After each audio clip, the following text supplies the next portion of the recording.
Hey everyone, welcome back. In this tutorial, I'll show you how to hide birthday wishes on your Facebook timeline. Don't want your timeline flooded with birthday messages? You can easily turn off birthday visibility so others won't get notified. First, open the Facebook app and log into your account. Tap your profile photo at the top left or use the menu button and select your profile. Scroll down and tap Edit Public Details. At the bottom of the page, select Edit Your About Info. Scroll to the Basic Info section and tap the pencil icon next to your birthday. This opens your privacy settings for your birth date. Next to your birthday, tap the Privacy drop-down.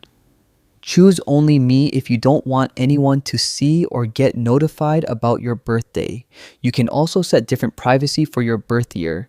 Once you save, your birthday will no longer trigger notifications and people won't be able to flood your timeline with birthday wishes.